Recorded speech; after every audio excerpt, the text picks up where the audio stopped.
Yo, what's happening all? It is April 19th. 2 months ago, I was sitting here having a conversation with you guys, same situation, going about markets, talking about what's happening, when some rates going to go down, all that kind of stuff. And guys, we're further in. Like I just said in the last one, we're not probably going to see any rate cuts. We've had Fed Williams come out this week. He's just basically saying we have a strong economy.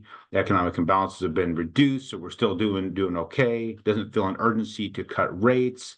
They say eventually rates will need to get lower, but they'll be determined by economic activity. And right now, guys, we're just spending too damn much money, right? And you consider what the government's spending. Let's not even get into that shit. Today, the Chicago Fed president, Goolsbee, talks. Now, interesting what he has said.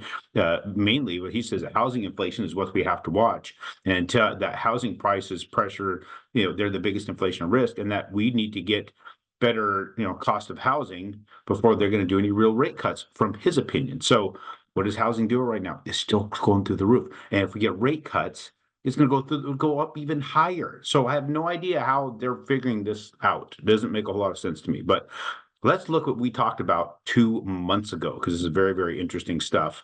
Now that I'm back in this saddle, I wanted to take a look at some of this stuff and see what's shaking. So here is the screen I showed you earlier this week. This was the targets that myself and Sean was here at the time, Sean Solano, and he was giving me some rundown on his predictions with price action. So we went and just charted out the price action predictions here.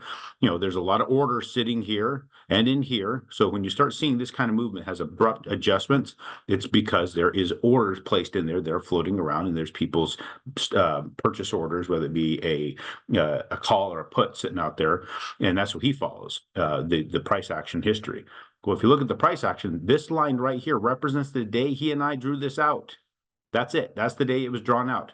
So saying that we were heading to this target, it turned and went back, never backed off of that, but what did it do? It hit that same block that he was referencing where those orders are, turned around, came back down where to hit target one, hit that first target way back in April. Let's see, the 10th of April. So just a little while ago, just a few days really. And then it blasted below it and where to hit the next target and came off of that target. So when you look at that, that prediction, I mean, considering what's happened since then, going up and then hitting where he said the orders are waiting and coming right off of it, pretty damn spectacular. So you go back to February 20th, I believe it was the February 20th that we issued that. Go take a look and see if my chart's not the same. As far as all my targets, everything, look at these markers. 100.54, it's actually 100.53. I couldn't get there exactly for the ceiling, where we're going to be all entirely. The 97.77 for target one, 97.20 for target two, 96.35 for target three, and then of course our final target being down here at what's that going to be, 94.55. It doesn't mark that as the final target because he does it as an order block. So I have an interesting bit of data to look back on and understand what we're dealing with here, because if we're I mean, we don't mind being wrong. There's nothing wrong with being wrong, but it's interesting how we're not finding that to be the case. So I want you guys to be aware of that. So when you're dealing with a mortgage guy who says, hey, this is what we think is going to happen, what data do they have to back it up? And are they taking time to analyze these things and understand these charts? So here's the charts that I've been tracking, following, marking up. It looks like a freaking mess, but it's necessary so I can track what I see as history here. So start looking at some of these items here. So the main thing I want to focus on is, of course, the ceiling that I had called out way back. This is back, let's go well over a year ago. I called this ceiling out, and we stayed below that. And that was way back in here when I called that ceiling. Well, now you've got us following a trend line that from back when I called that ceiling, we hit that ceiling, bounced off of it. Now we're following this particular trend line down. Now look, this channel that we're following. The channel that we're following goes right down the same channel over here. So it's mirroring this channel. And then once we get out of it, what we do, go right back into the sumbitch.